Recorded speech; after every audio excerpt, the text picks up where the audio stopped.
I'm Dan Drake. This is Front Up on Visitor Network TV. With us are Mark McDougall, the chief of the Nantucket Fire Department, and Neil Patterson, who has been very much a lead member of the work group which led to the presentation at town meeting, which has just concluded, at which, after some brief discussion, your proposal for a new fire station was passed. Now you have to get through another hurdle, which is next week at the polls. What is it, Article 1, the first item, Article 1 on the ballot. Yeah. And that is for the approval of, again, under the Proposition 2.5 rules for to allow the town to go ahead and issue the bonds and spend the money to build the new fire department. And obviously, you're seeking the voters' approval to do that, or you wouldn't be here, I think. Yep, absolutely, we are. Yep. Let's talk a little bit about the process leading up to town meeting. Did you really have serious concerns that it might not get through? That concern's always there because we don't take anything for granted. The work group had considerable amounts of meetings that the general public or anybody was invited to come to. We didn't have a huge turnout there, I would say. So that was a concern there alone, that here we have this project going along, and we would have liked it if we saw more people attend the meetings, Dan, but and continuing further, you just never know. You know, anybody who would come talk to me about the project was pretty positive about it. So, but not necessarily people that would have a different point of view would come talk to me about it personally. So, all as I would hear is good things, but you know, you also want to hear the other side. I know you talked a little bit about a town meeting. We've talked about it before, but what are the things that you will get from this new firehouse that you don't have now? All right, some of the things that we'll get at this new fire station is we're going to have room for a 4th ambulance. All right, so in the apparatus bay, we'll have room for a 4th ambulance, for a future brush breaker for wildland firefighting. We're going to have room for larger tankers for shuttling water, larger water capacities that we're waiting for, as well as we're going to have training areas for, say, fire evolutions like search and rescue, rope rescue evolutions. We're going to have an area set up inside of the apparatus room where you can train. Room to work on the engines. We're going to have a decent medical storage room, a decontamination room for the firefighters to decontaminate themselves. Crew quarters area. We're going to have bunking and crew quarters set up for female firefighters as well as male firefighters, which will be appropriate. The administration quarters, it's going to allow us room for growth, especially if we move from a basic life support ambulance service to an advanced life support. What does that mean? Basic life support is what we run right now. Now, what that means is all of our EMTs, they're certified emergency medical technicians.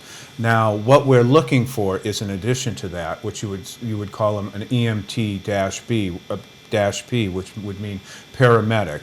And that's going to advance our service to be able to administer medications through IV for respiratory, cardiac, diabetic issues. The whole concept of that is to improve the quality of care immediately into the incident, on scene. Not to say that we don't do it on a basic life support level, we do, but we're going to have more tools to be able to do that. Will all the firefighters be brought up to that level in their training? That would be the intention of this program, and it's going to take a while to do that because it's a considerable amount of training and investment. But if we don't start it now, those years just get further and further out to the completion of the program. Yeah. Neil, what are the advantages of a new firehouse to the residents and taxpayers of the town of Nantucket? One of the things I was going to talk about at town meeting was insurance premiums, which we all had sticker shock this winter with the electricity costs. What would happen with the existing station if it doesn't get passed? It's basically, it is beyond capacity. And insurance rates are set by your response times and your runs, how long it takes you to, get a fire truck to a certain place. And with the capacity in the station right now, it's completely maxed out. So insurance companies in a couple of years would, if the response times went down, and I think they would have to with the amount of growth going on. And I don't mean that in a scary way, it's just there is only so much Reality, you can yeah. squeeze out of the station at the moment. And then insurance companies are going to start to say, well, you know what, we're going to have to raise your rates because response times are falling. With a new station, with a capacity for another, more equipment, better training, and in time, perhaps more firefighters, you will have that. You can keep that in check.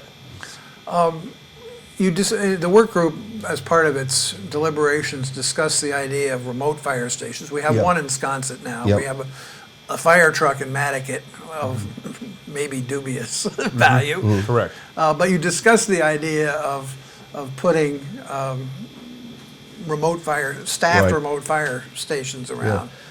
Yeah, I mean, that would work, but you'd need to hire more firefighters. And Mark would know the numbers, what's involved, but it's a considerable investment because you'd have to have at least 2, if not 3 people in a satellite station to respond. For every 2, you have to have, that's Not- round the yeah, clock, so yeah. you probably have to have 6 8. plus another 2 or 3. Yeah, you'd need 8 more people, Right. training, everything else. So it would be a great expense to the town. And the way it is, if hopefully the station passes next Tuesday, there's time to come up with the right formula, the right choices going forward.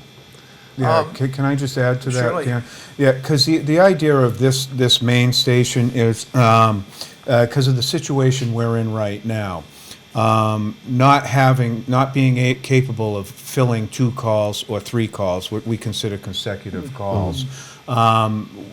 And first, we need to get our main station in order. Then, in the future, there'll be the possibility of looking at the satellite stations when you have more time to plan for it and budget for it. But obviously, it would be expensive. Yes. Not only Oh, from, yes, not only yes. from the Yep, from the yes. standpoint of the personnel, but the capital costs in setting them up would be No probably question. as much as, No if you had que- 2 or 3 of them, it'd be as much as the new fire station. No question about it, and you got to look at personnel costs and capital costs, which are 2 totally different things. Capital cost eventually goes away, but the personnel costs, it will not go away. Right. Yeah. So, what is the message that you gentlemen would like to give to the voters at this point, given the fact that you still have another hurdle to cross? Right. Well, we figure we're 50% there, and the main message would be we're not asking for this new building just because we want a new building. I mean, and I'm sure the Stop and Shop didn't, the Boys and Girls Club didn't, the school's not in the hospital. This progression is taking place because it has to take place, from my own personal opinion, just from the growth and my professional opinion. But definitely, with the public support, we will be able to provide a better emergency medical system service as well as a better fire protection service, and that's pretty much the main message that we want to get out there.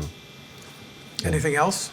Yeah, I feel very strongly about, for the good of the island. I'm from Scotland originally, and genetically we're not really predisposed to spending millions of dollars. And I wouldn't do this unless I felt very strongly that it's absolutely needed. I mean, in 1980, it was a capacity when it was first built, the existing station.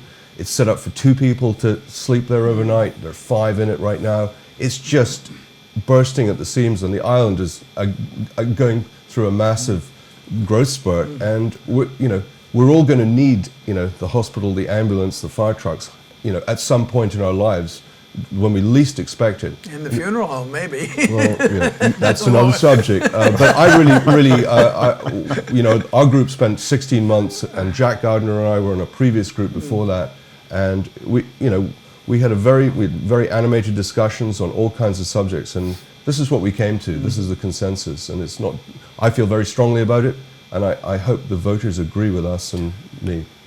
With the building on Fairgrounds Road, will you be able to share any facilities with the police department? Or is the building even planned to attach to the police building? How that building was designed and built is for the fire station to just, let's say, plug right into it. What we'll be sharing will be like the electrical systems, heating systems, all the mechanical systems. That's why when we priced it out and looked at a standalone, it would have added another $1.7 million to the project. So that's going to work out. Now that, obviously the building they're in now was designed for us to share the training room upstairs on the second floor. But the town's so short on property, that's turning into a meeting room and not a training room anymore. So there are things that we still have to look at as we move along with this process, because we still have to make sure we have the right training space. Definitely. I'm talking classroom space on that. And I think there's going to be some cost savings there as planned when 2008 when we started this project. What's the timeline? Well, here's what I would look at if it's passed, say this vote. You would still be looking at a 3-year completion date, and granted, I'm leaving a good stance there because we don't even have the plans completed. We have a floor layout for square footage to see what we need, but we still need the mechanical plans, the structural plans, and then you have to build the station, which building that's going to take 2 years alone for that, 18 months to 2 years, not including the completion of the plans. So it's easily 2 to 3 years out from here. I know you're not celebrating yet because you have to No. get through the election next definitely week. not. But assuming it passes, Chief McDougal, will you consider that you've accomplished pretty much everything you want to accomplish in your career at the fire Well, department? here's how I look at it. I don't look at it solely what I've accomplished. I mean, because I've had so much help from everybody. Right down to the town departments, the finance committee, the capital committee, all of them. But I think it's a great start for a new future for the fire station to move forward. And for the fire department? For the fire department to move forward.